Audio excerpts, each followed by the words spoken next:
Good evening all, and welcome. I hope you're all wearing your dark robes for tonight's cult meeting. We have a lot to attend to. So sit down, get comfortable, and let the darkness take control. I was in a treatment cult, which was an outpatient treatment center that was run by a mother-daughter therapist team. But once people were better, they would either become a therapist there or find other ways to be given positions of authority. There were two women who ran businesses which employed clients. One was landscaping and the other was elderly companionship care. Others would house newer members into their homes and would be paid rent by the treatment center.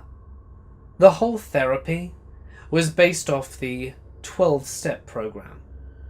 Everyone was required to attend the same 6:30 a.m. AA meeting.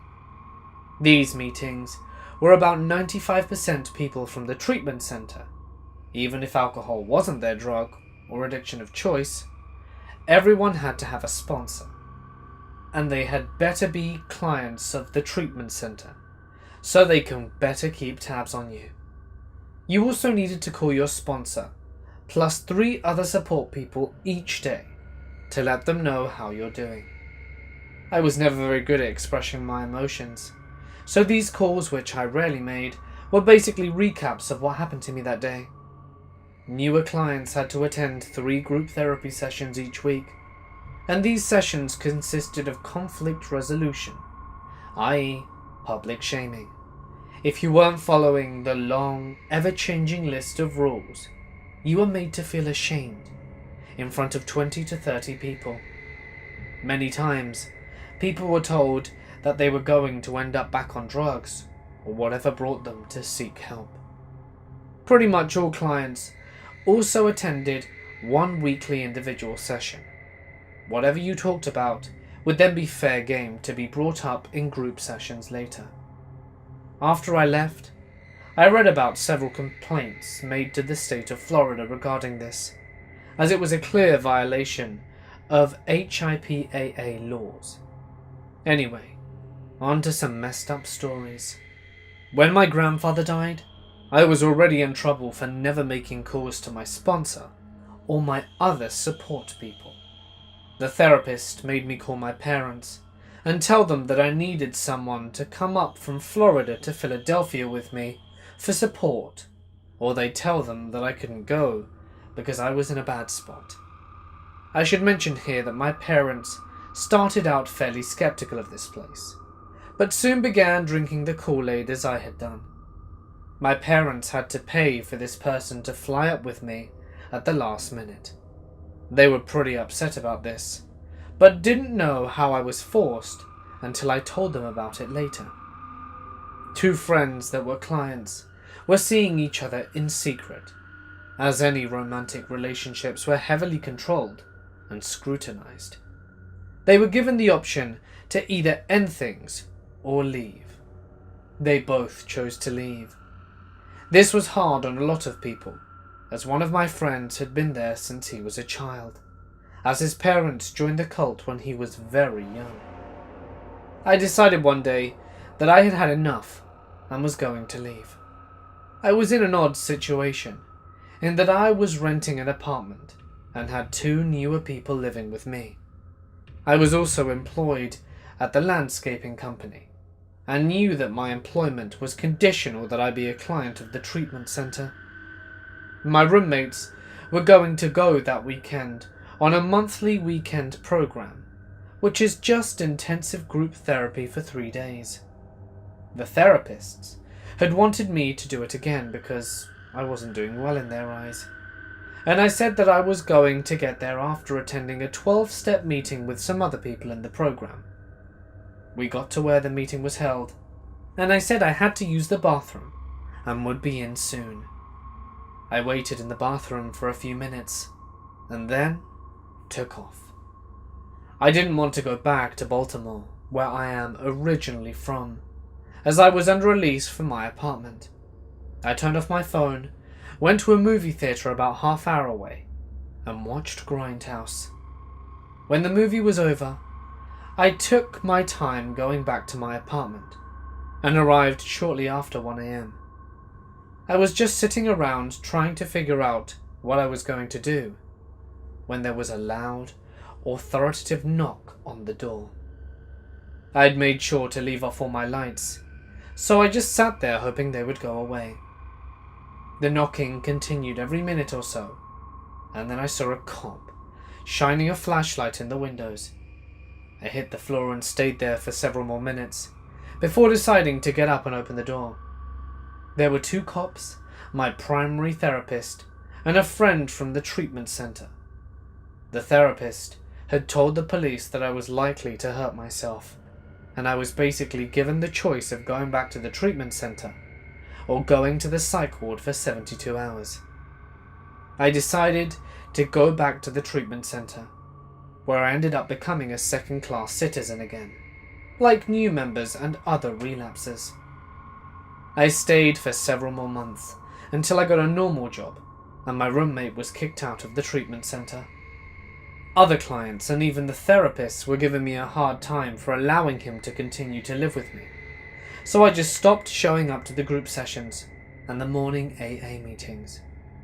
Because I stopped showing up, my primary therapist called my mother and told her and my father that they needed to come down for an intervention because I was suicidal. My mother thanked her for her concern and hung up the phone. After leaving, none of my friends who were still clients were allowed to talk to me. This was pretty par for the course, and there were plenty of others who had left recently, so I was able to stay in touch with them. It was still an incredibly difficult transition, which caused me to be depressed for several months. This place had a rather lengthy thread on a cult awareness forum that was full of former clients retelling horror stories. Eventually, the mother therapist passed away, and a lot of the older members left. I did hear that a male therapist was hired, who then got a newer recovering alcoholic drunk and then slept with her. My cousin is still involved in Scientology. She lives inside of SEA.org while working for them. She has been a secretary there for over 7 years and is in her early 20s. Her mother cannot talk to her or send letters to her without it being intercepted and discussed on the grounds of how it will affect her focus on the greater good of her being. Once in a rare while, my aunt will call and get her daughter at the desk and just have enough time to say, "I love you." Now, my said cousin's father is heavily involved, and has been since the early days of its establishment. My mum remembers the day he joined in California. A car drove up beside him as he was walking down the street, and a woman got out and said, "Do you have any real friends? Are you happy with yourself as a person? You seem lonely." She handed him a pamphlet, and he went to the church that same day. He was then audited to see what level of thetan he was. Look this shit up, it's crazy. He once told my mum, whom had just cut herself while working at a frame shop together, to go and try to cut herself again. His reasoning? No two same things can happen in this world. He also told my mum that he and other members of the church were going to make this guy's life a living hell for leaving. They would find out whenever he got a new job and relentlessly call him all day from different numbers. They even went as far to write complaints. My uncle also has said that having a child is a bad act that oppresses your spirit, and that conceiving is to allow an evil thetan to trick your good thetan over into the world we live in now. He explained this is why most adopt in Scientology or join after having children, because their thetan level is so strong it led them to stop their children from doing so. Yet, he has kids after converting. It's incredibly sad, and I wish I was making this up. I was raised by Jehovah's Witnesses. They're certainly not a cult in the Jonestown sense of the word, but they're a lot more controlling than your typical church. They're obsessed with the idea that their faith is the only one true religion. Members refer to the religion as the truth, and that the apocalypse is imminent. Jehovah's Witnesses basically live with an us against them view of the world, where they imagine that they're the only good people and that the rest of us are all ruled by the devil. They go preaching to try and save the few good people from this satanic world. I left simply because the doctrines didn't make sense to me, and I'm not sure if any single event stands out as especially bizarre, but there's a lot about their faith that's not quite normal. They have a pseudo-legal system that investigates and punishes members for breaking rules like no sex outside of marriage, no smoking, no blood transfusions.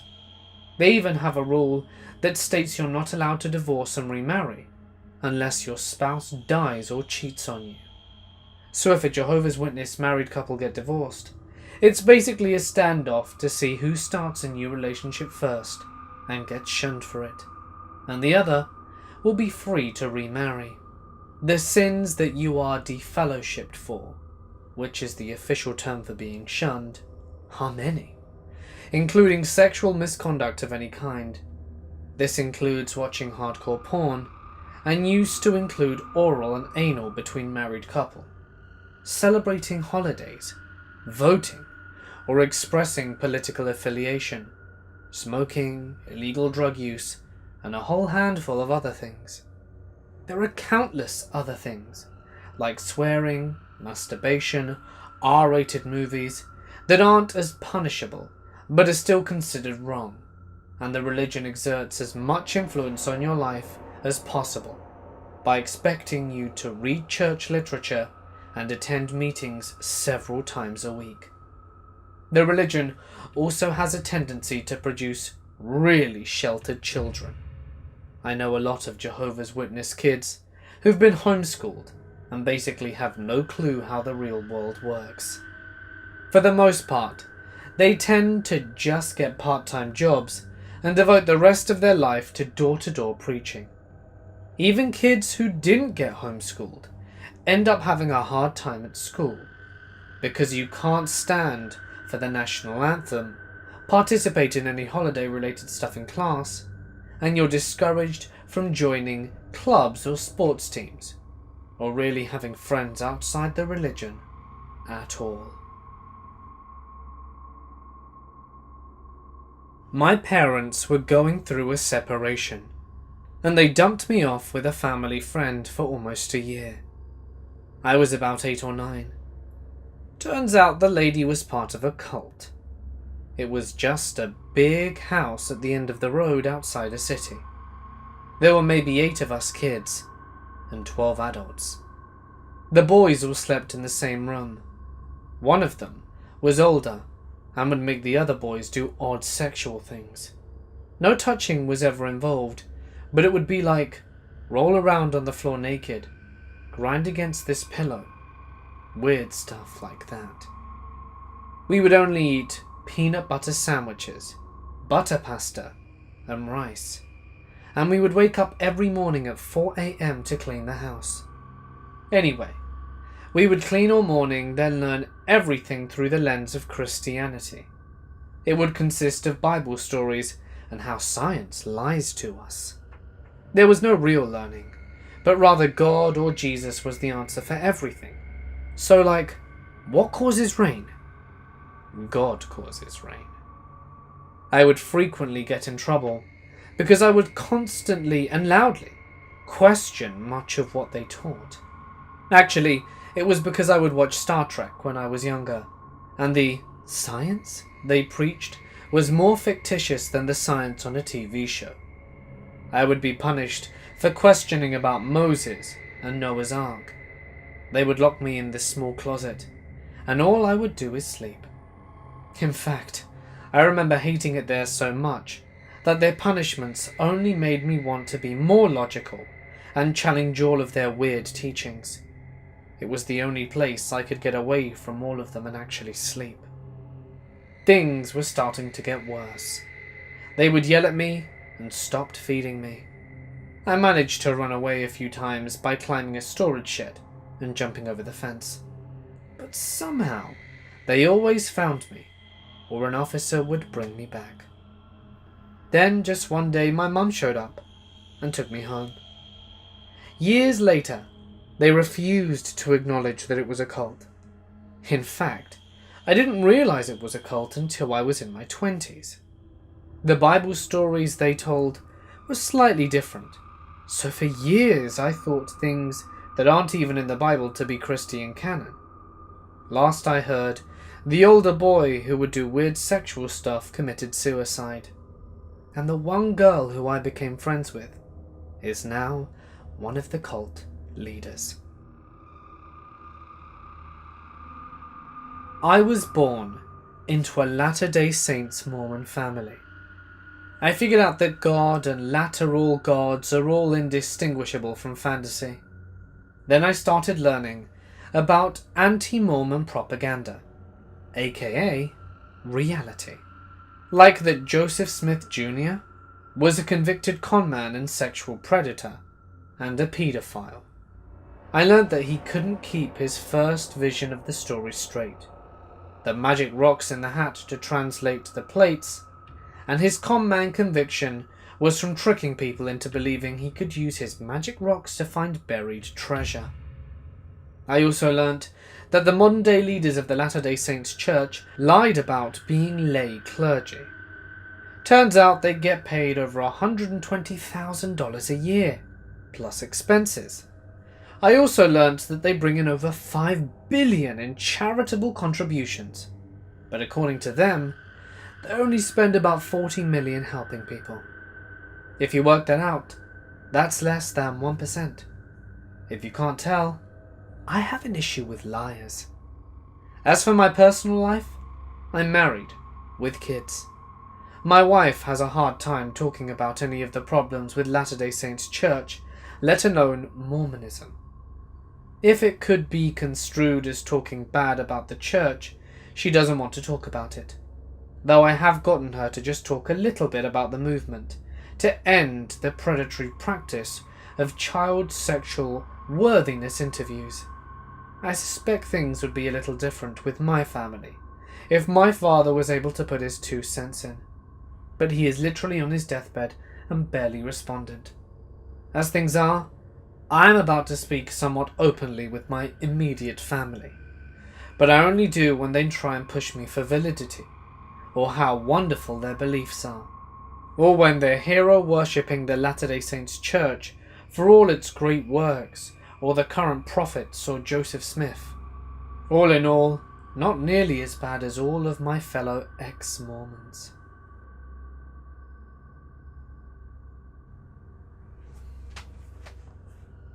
One day, the morning of going to said cult, my mother woke me up and tried to force dress me, since I didn't feel like going. I had only gotten a few hours of sleep the night before, and I also felt slightly ill, like I had a cold, so I really wanted to stay home. After a few minutes of struggling to put ugly clothes on me, she gave up, and slapped me approximately 7 times, tried choking me, and shoved me off the bed onto the floor.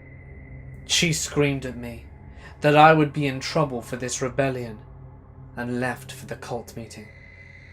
That's when I finally decided I had enough, and decided to leave it permanently. I had already been thinking about leaving it, but this was just the final nail in the coffin.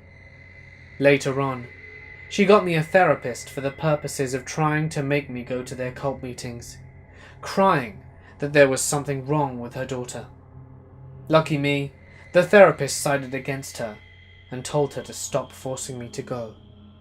Thankfully, she never did it again, though she lamented about me not believing anymore. This was about 7 years ago, and I don't think I'll ever forget it.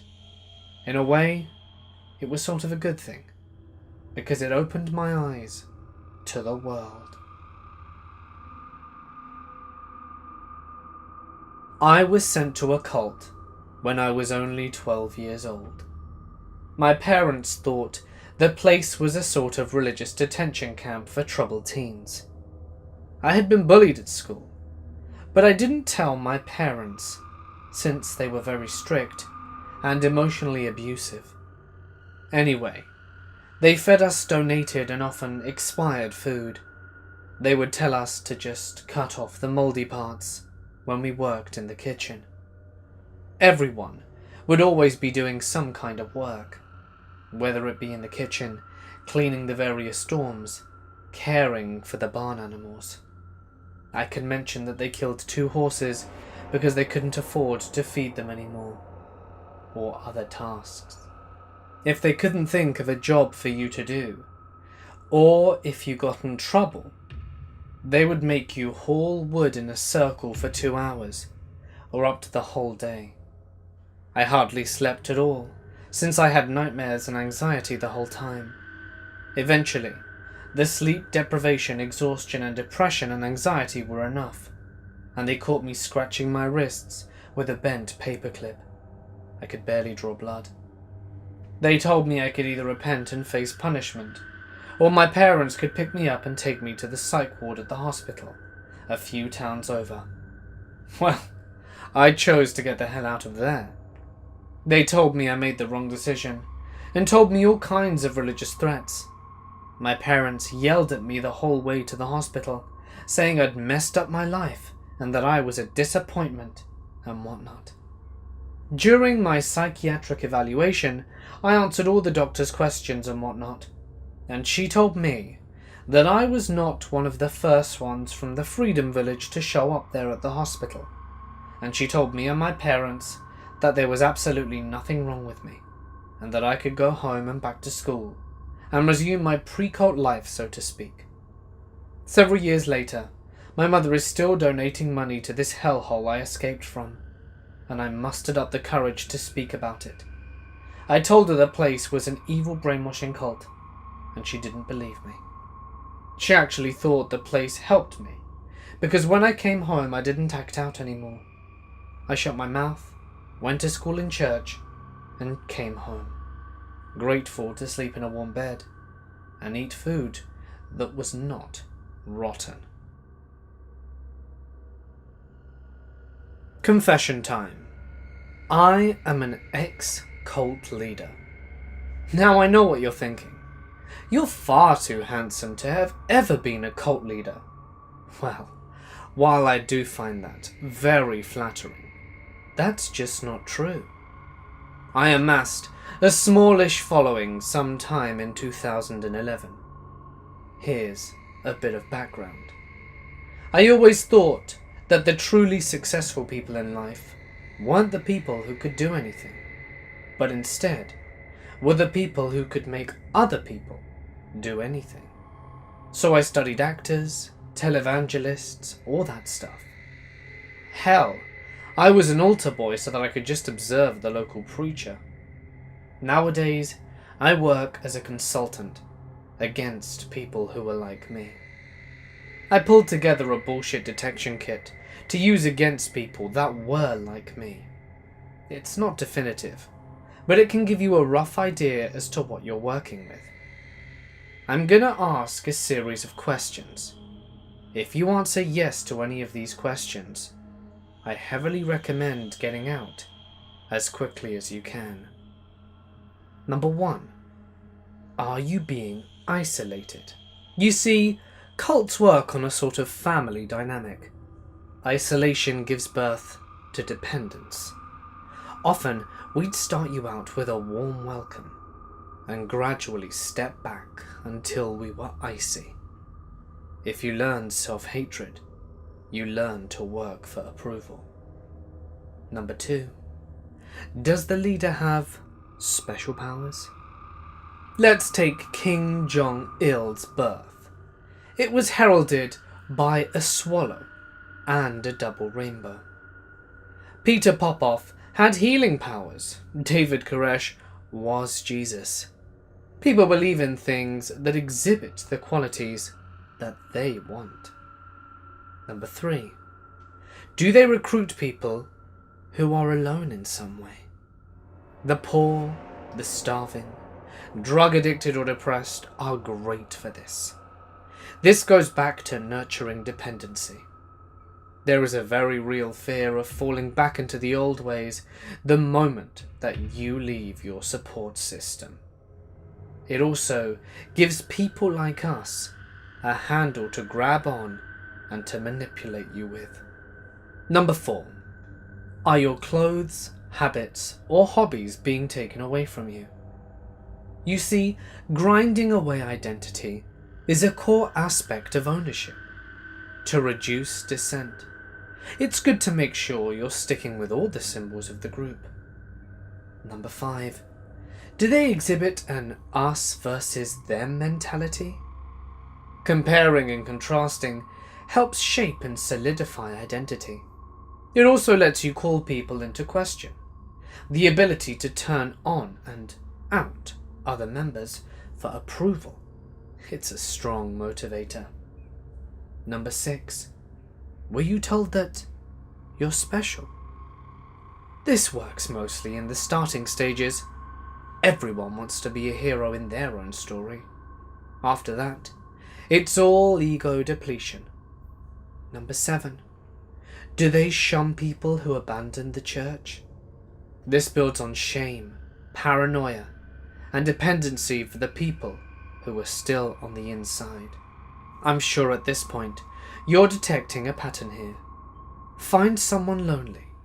Tell them that they're special and loved. Introduce them to a support system which will shower them in affection. Nurture dependency. Gradually rub away at their ego and sense of self-worth. Rebuild their identity as a member of the cult. Use shame, guilt, and paranoia as a hook to pull them with. In closing, the thing about people who join cults is that they aren't stupid. They're desperate, sad, and afraid. Sure, but they're not stupid. The dangerous thing about smart people is that they can start drinking their own Kool-Aid. Not as many people can rebuke them, and they don't take kindly to hearing the word no. I was born into a cult. It doesn't seem strange when you grow up in it. Even after I left, it took years to realize how very screwed up it all was. They believed in free love. You were married to Jesus. Spouses slept around freely. Girls as young as 14 were seen as old enough. On the surface, they told everyone 16 was the age you could consent. But kid diddlers flocked to sex cults, and the one I grew up in was no exception. My parents are good people. Most people in the group are good people, but they are incredibly naive. They believed the stories of underage kids being molested were lies spread about by our enemies. I left when I moved to another country. I was a coward and didn't want to make a big deal of leaving. I didn't want to cause a scene with my parents.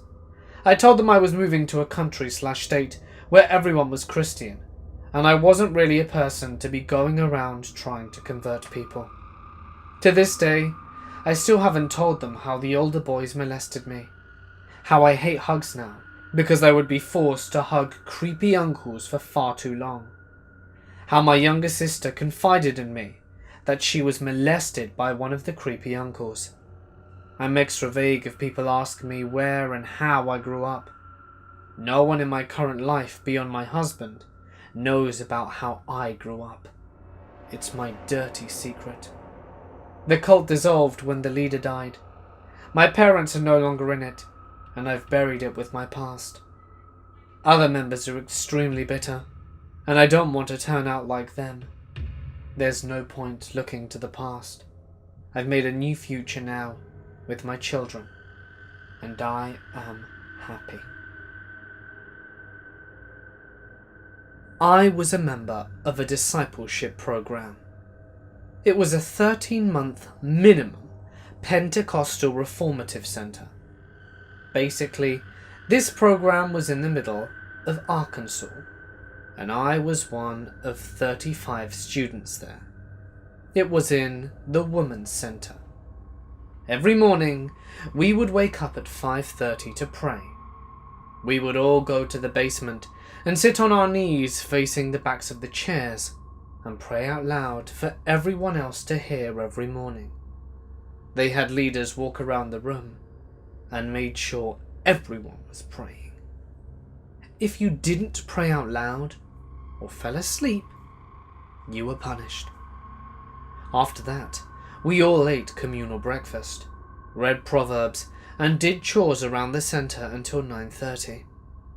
We would then either go to the shop or down to the classroom. In the classroom, we did Bible studies and practical applications of biblical principles to our lives. The shop was much better. We would make crosses and plaques and other knickknacks which we would sell to fund the ministry. It was a free program, so we would stand outside of Walmart's with our crafts table, taking donations and selling our handmade wares, much like gypsies. After we were done with our daily tasks, we would eat dinner and take showers. Weekday, lights out was at 10 p.m. We could only talk to our families once every week, for 10 minutes at a time.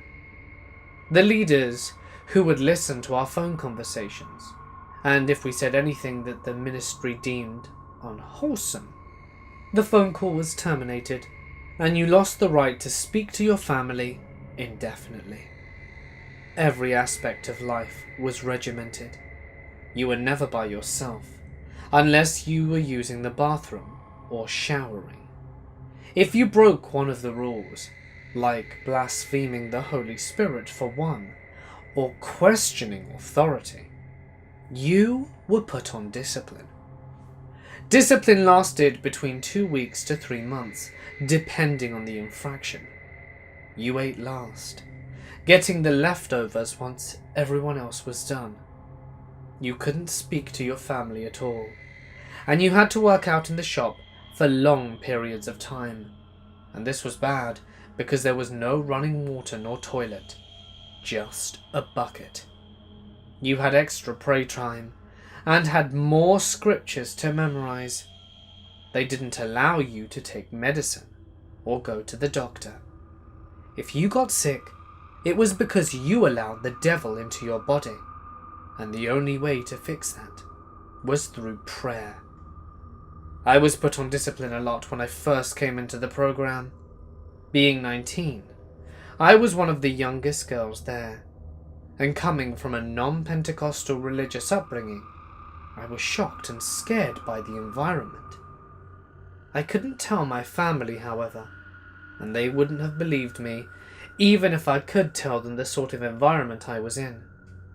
I came in on March 10th, 2009, and after 4 months of being pretty much on constant discipline, I resigned myself to my fate and started buckling in. I was a good fundraiser. I usually brought in around $1,000 to the ministry every weekend. The program claimed to show no favoritism to the students who brought in the most money, but that was not the case. Being the youngest and having all of my teeth meant they brought me with them to various churches and other sponsorship opportunities.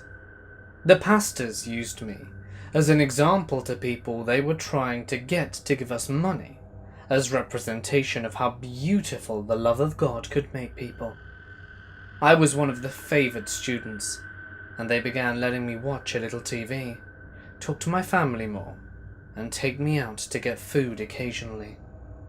Along with fundraising, they decided to open up a diner, They hired the program director's daughter's baby daddy as the main chef because he used to work in the kitchens in prison. His name was Jay. He was not a good man. They only sent the good students to the diner, the ones who had been there the longest. There were about 7 of us, going there every day, working in the kitchens and running the cash register. He was young and really good looking and charismatic, and he started flirting with all of us, and everyone loved the attention. We weren't allowed to talk to men, so it was nice to be able to talk to a man without being written up about it. He had total authority over us while we were there every day. And soon, he started taking advantage of his ability to punish us. He started going a lot further with his advances. There was only a few girls that he liked, and he would make it a point to be alone with us as much as he could. Some of them liked it. I didn't. He liked the fact that I didn't like it, and he would hound me every day, going further and further with me, and what he tried. One day he cornered me into the walk-in cooler and grabbed me from behind. He was trying his hardest to get me to have sex with him, and when I refused, it enraged him, and he started trying to take it from me by force. I fought back, but he was a lot bigger than I was. As he was yanking my pants down, I remember really praying for the first time, "God, please save me." And right as I said this, someone happened to walk into the cooler. It was one of my sisters. Jay dropped me, pulled his pants up and walked out screaming. I caught Emily with the cell phone in the walk-in, and I was put on discipline for 2 months. The longest I have ever heard of anyone being put on discipline for. He told the pastors he caught me trying to call my boyfriend, and I didn't even have a boyfriend going in. And I tried to tell them that he attacked me, showed them the bruises on my back and arms, but they said I was trying to get out of my punishment. All the other girls at the diner were scared and wouldn't say anything for fear of punishment. He requested I stay on at the diner during my discipline because I was so good in the kitchens, and they allowed it. He must have felt sorry for me for what he did, because he took it easy on me for a while I was there. He started telling me that he was in love with me, in an attempt to woo me. I don't know. Several girls had left at this point, all telling the higher-ups about Jay and his attacks, but they all dismissed all the allegations. I was stranded in Arkansas, 500 miles away from home with no money and no way of getting back. I couldn't go to the police because the sheriff's wife worked for the ministry, and she told him that the girls invented sexual abuse stories to get out of discipline. I was in hell. I started praying in earnest that something would be done about the situation, and it did. A girl came into the program whose parents were massive donors to the ministry. They gave the ministry about $100,000 a year. So naturally, she was given the cushy grill job almost immediately. He tried putting his hands down her pants, and she immediately threatened to tell her parents. That got the pastor's attention, and he was fired. They shut down the grill as well, and I was delivered from Jay at last. They decided to open up another centre in the city that I'm from, and in my 10th month, I was sent back home. I was under the direction of a different pastor and his wife, and they were genuinely good people. And once I was there, I was able to actually do a lot of growing spiritually. I graduated after 14 months in 2011, and went on living in the real world again. I got together with my husband, and we have a 4-month-old son now. The experience I went through at that place was the single most influential situation I have ever been through in my life. It sounds like a horrible place, but the struggles I went through in there helped to make me a solid person today. It molded the way I look at life. I take nothing for granted, and I wake up with joy. There are so many horrific things about that place, but I think I'm done for now. Be wary of cults. I worked for a cult. It was a private school for rich kids who had addictions. There was a dynamic leader who had an inner circle of young boys who he doted on. The school itself was somewhat abusive. Unrestrained staff like myself administering meds when I started, and I was able to administer PRN Thorazine. As a staff member, I had to live like the students, adhere to the same rules and regulations. Then they worked to distance me from my family, telling me that I had an addiction, which I didn't, and that it was dangerous for me to use my time off work to see my family. I walked away after a few weeks, because I thought I was too weak to work there. Then I went back and realized what a terrible place it was, and finally left, with a brand new eating disorder I had managed to avoid during my adolescence. The school shut down eventually due to lawsuits from parents. The former students have a Facebook page, and from what I can tell, many struggle with the systematic abuse they experienced. The leader has since died, and turned out all his degrees and awards were faked. It taught me a lot about safety and service for vulnerable people. The scariest moment was the student who was actively psychotic and should have been in a lockdown facility, but who was still with us.